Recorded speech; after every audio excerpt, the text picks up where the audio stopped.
दोस्तों, जब आपके पास सब कुछ हो, सब सही चल रहा हो, जीवन में कोई तकलीफ ना हो, एक के बाद एक आपके सारे सपने पूरे होते जाएं, तब आपकी खुशी किसी और के लिए दुख हो सकती है।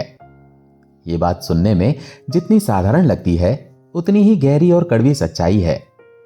जीवन की सच्चाई को समझने के लिए आज हम आपको एक ऐसी कहानी सुनाने जा रहे हैं जो छत्तीसगढ़ के एक छोटे से गांव से शुरू होती है और हनुमान जी की कृपा तक पहुंचती है। ये कहानी है शुभम की, जो आज 28 साल का है, लेकिन उसकी जिंदगी में वो दौर आया जब सब कुछ अच्छा चल रहा था, फिर भी किसी की जलन ने उसे अंधेरे में धकेल दिया। छत्तीसगढ़ का वो इलाका जहां हरी भरी वादियां हैं, कोयला खदानें हैं और लोग मेहनतकश हैं। शुभम का गांव रायपुर से करीब 80 किलोमीटर दूर है। गांव का नाम है कुमारी। गांव छोटा सा है, लगभग 200 घर, मिट्टी की सड़कें, खेतों में धान की फसल और शाम को गायों के घर लौटने की आवाजें। शुभम का परिवार गांव का सबसे संपन्न और पढ़ा लिखा परिवार था। उसके पापा रामेश्वर साहू छत्तीसगढ़ सरकार के माइनिंग डिपार्टमेंट में इंस्पेक्टर थे। उनकी सैलरी अच्छी थी, घर में 12 एकड़ जमीन थी और शहर में एक छोटा सा फ्लैट भी था। मां सावित्री देवी घर संभालती थीं और गांव की महिलाओं को सिलाई का काम सिखाती थीं। शुभम इकलौता बेटा था। बात तब की है जब शुभम 8वीं में था। उस समय शुभम की उम्र 13 साल थी। वो गांव के प्राइमरी स्कूल में पढ़ता था। वो क्लास में हमेशा टॉप करता था। गणित के सवाल हों या विज्ञान के प्रयोग, शुभम हमेशा सबसे आगे रहता। टीचर उसे छोटा आइंस्टाइन कहते थे। वो खेल कूद में भी अव्वल रहता, फुटबॉल की टीम का कप्तान और क्रिकेट में बेस्ट बॉलर। गांव के बच्चे उसके पीछे पीछे घूमते, शुभम भैया हमें भी खेलना सिखाओ। शुभम हंसकर सबको साथ लेता। उसके पापा चाहते थे कि शुभम बड़ा आदमी बने, इसलिए उन्होंने फैसला किया कि शुभम को बोर्डिंग स्कूल भेजेंगे। उसके पापा ने उसका एडमिशन बोर्डिंग स्कूल में कराया था। स्कूल था रायपुर का सेंट पॉल बोर्डिंग स्कूल। वो शहर का सबसे अच्छा स्कूल था, जहां अमीर घरों के बच्चे पढ़ते थे। एडमिशन के लिए इंटरव्यू हुआ, टेस्ट हुआ और शुभम पास हो गया। घर में खुशी की लहर दौड़ गई। मां ने नए कपड़े सिलवाए, दादी ने पूजा की, पापा ने बैग पैक किया। लेकिन शुभम को पहली बार घर से दूर जाना था। वो थोड़ा डरा हुआ था, लेकिन पापा ने कहा, बेटा ये तुम्हारी जिंदगी की नींव है, अनुशासन सीखो, दुनिया देखो। बोर्डिंग स्कूल में 4 साल बहुत अच्छे से बीते। पहला साल सबसे मुश्किल था। हॉस्टल का कमरा, 4 बेड, 3 नए रूममेट। दिनचर्या एकदम बदल गई थी। सुबह 5 बजे घंटी, प्रेयर, फिर क्लास। वहां का खाना फीका लगता, मां की याद आती। वो रात को चुपके से रोता, लेकिन धीरे धीरे वो वहां के माहौल में ढल गया। दूसरे साल शुभम के दोस्त बन गए, राहुल, विक्की और अजय। शुभम क्लास में टॉप करता रहा। तीसरे साल शुभम ने फुटबॉल में इंटर स्कूल कंपटीशन जीता और स्कूल का नाम रोशन किया। चौथे साल 10वीं बोर्ड में 94% मार्क्स आए। वो स्कूल का गोल्ड मेडलिस्ट था। फिर उसके पापा ने उसे माइनिंग इंजीनियरिंग की पढ़ाई के लिए उड़ीसा भेज दिया। माइनिंग इंजीनियरिंग में अच्छा स्कोप था, खासकर छत्तीसगढ़ में। उसने एंट्रेंस एग्जाम क्लियर किया, उसका एडमिशन हो गया। उड़ीसा में भी सब कुछ अच्छे से चल रहा था। दोस्तों के साथ वो पुरी घूमा, जगन्नाथ मंदिर दर्शन किए। फिर शुभम गर्मियों की छुट्टियों में अपने दादा दादी के पास गांव आया। जून का महीना था। वो ट्रेन से रायपुर पहुंचा, फिर बस से गांव। दादी ने शुभम को देखते ही गले लगा लिया। उसके दादा दादी पहले से गांव में ही रहते हैं और ये तो हम सबको पता ही है कि दादा दादी का प्यार अपने पोते के लिए अलग ही होता है। दादी हर काम में शुभम को शामिल करती, सब्जी काटना हो या पूजा करना। दादाजी खेत दिखाते, ये जमीन तुम्हारी है। शुभम खुश था। परिवार में कोई टेंशन नहीं थी। वो सब बहुत खुश थे, लेकिन ये खुशी ज्यादा दिन नहीं टिकनी थी। कहते हैं ना, कई बार लोगों से आपकी खुशियां बर्दाश्त नहीं होती।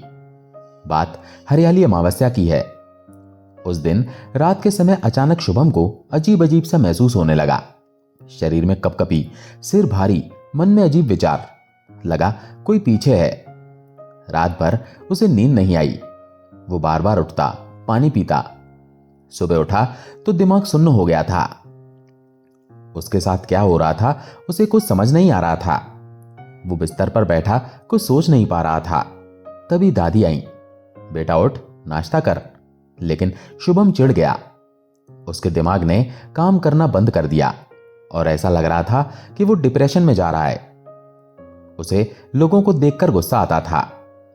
ये बात शुभम ने अपनी दादी को बताई। दादी चिंतित हो गईं, तो दादी ने ये बात दादाजी को बताई। दादाजी अनुभवी थे।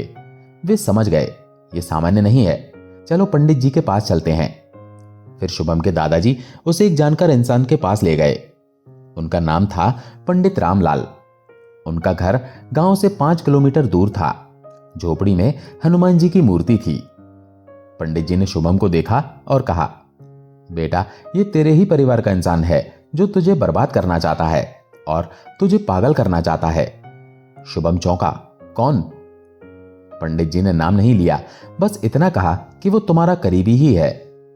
तब शुभम ने उनसे कहा, बाबा जी मैंने तो किसी का कुछ नहीं बिगाड़ा, तो वो मेरे साथ ऐसा क्यों कर रहे हैं?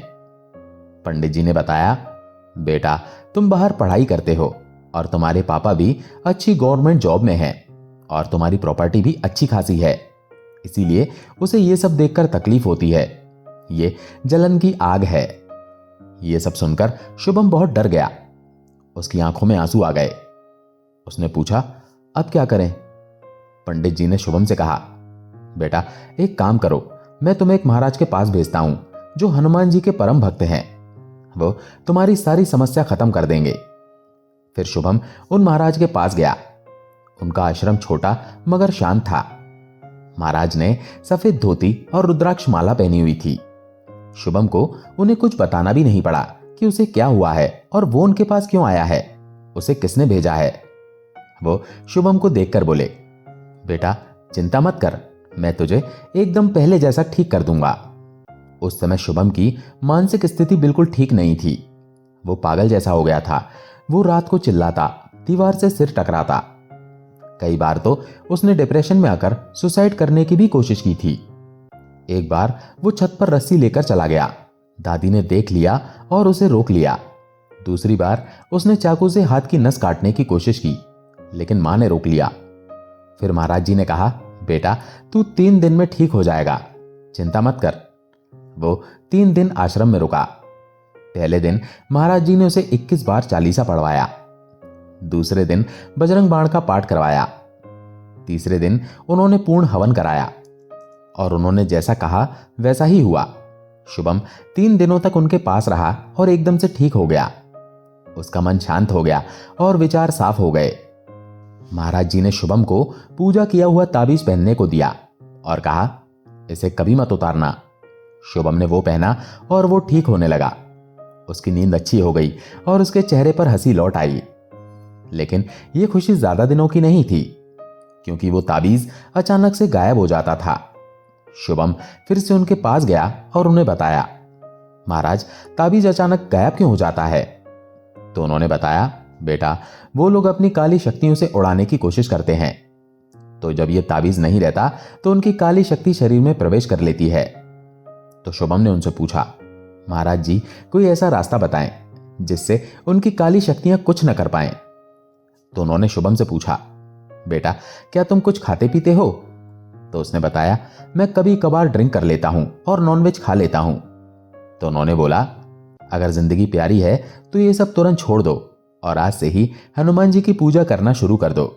शराब और मांस इंसान को कमजोर बनाते हैं और नकारात्मकता का दरवाजा खोलते हैं। शुभम ने वैसा ही किया। उसी दिन से उसने संकल्प लिया कि अब से वो कोई शराब, कोई नॉनवेज नहीं खाएगा। शुभम पहले दिन हनुमान जी के मंदिर गया और जैसे ही उसने मंदिर में कदम रखा, उसका पूरा शरीर कांपने लगा। पैर लड़खड़ाए, सिर घूमा, दिल की धड़कन तेज हो गई। थोड़ी देर के लिए तो सब कुछ जैसे घूम गया। उसे लगा कि वो गिर पड़ेगा और जैसे ही उसने मंदिर में प्रवेश किया, उसकी बॉडी एकदम से फ्री हो गई। वो एकदम हल्का महसूस करने लगा। उस दिन मंगलवार भी था। हनुमान जी का दिन। उसने हनुमान जी को सिंदूर अर्पित किया और मंदिर में ही हनुमान चालीसा का पाठ करने बैठ गया। उसके मन में जितनी भी नकारात्मक सोच थी वो सब नष्ट होने लगी। गुस्सा, डर, अवसाद सब गया और जो उसका डर था वो भी खत्म होने लगा। हनुमान जी की शरण में वो उसका पहला दिन था। घर लौटा तो दादी ने पूछा, बेटा ठीक हो? शुभम मुस्कुराया, दादी आज से मेरी नई जिंदगी शुरू हुई है। वो दूसरे दिन भी हनुमान जी के मंदिर गया। अब उसकी सुबह की दिनचर्या तय हो गई थी। वो सुबह जल्दी उठता, स्नान करता, मंदिर जाता और वहां हनुमान चालीसा का पाठ करता। अब उसका मंदिर से घर आने का मन नहीं करता था। उसे ऐसा लगता था कि बस प्रभु के चरणों में पड़ा रहे और उनकी सेवा करता रहे। वो शाम को भी मंदिर जाता, बजरंग बाण पढ़ता। उसे चालीसा अब कंठस्थ हो गई थी। एक दिन जब वो पूजा पाठ करके दोपहर को घर आया तो अचानक उसके घर के पास एक चाचा रहते हैं, उनका भांजा आया था। उसका नाम रोहन था। उसने शुभम को फोन करके बोला, तूने नई बाइक ली है, मुझे उसमें घूमना है। शुभम ने कहा, ठीक है, घुमा देते हैं। दोनों बाइक पर घूमने निकले। शुभम के घर से 4 किलोमीटर की दूरी पर एक वाटरफॉल है। जंगल में छोटा सा झरना था। वहां हरियाली थी और गर्मी में ठंडक का एहसास होता था। वो लोग वहां गए, झरने के नीचे नहाए, फोटो ली और बहुत मस्ती की। फिर वो जब वहां से वापस आ रहे थे तब अचानक से उसकी आंखों के सामने बहुत तेज रोशनी पड़ी। उसे देखकर शुभम का दिमाग कुछ देर के लिए सुन्न हो गया। बाइक धीमी लेकिन चलती रही। थोड़ी देर के लिए तो उसे कुछ समझ ही नहीं आया कि हुआ क्या, और बहुत तेजी से करीब 40 मीटर आगे जाकर एक पीपल के पेड़ के पास से काली परछाई निकली, लंबी, काली, धुंधली जैसे छाया। वो तेजी से शुभम की ओर आई। वो उसके पास आई पर वो उसे छू भी न सकी। शुभम को लगा जैसे उसके चारों तरफ दीवार है। उसे ऐसा लग रहा था कि उसके पास एक रक्षा कवच है, जिसकी वजह से ये परछाई कुछ नहीं कर पा रही थी। शुभम के मुंह से सिर्फ हनुमान जी का नाम निकला, जय हनुमान, और वो परछाई अचानक गायब हो गई।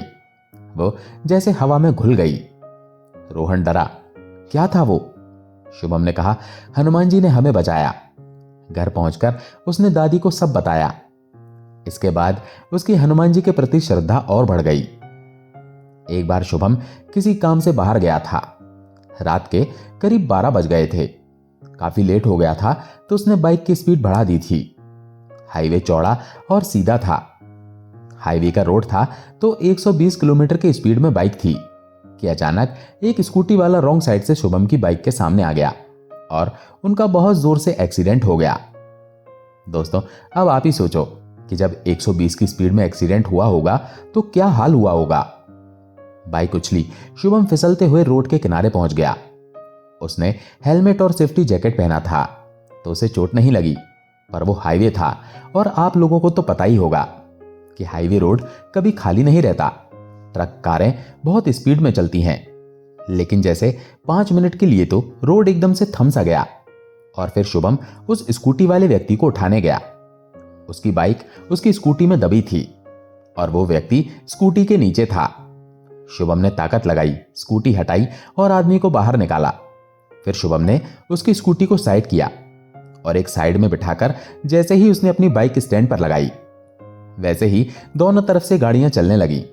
स्पीड में ट्रक गुजरने लगे।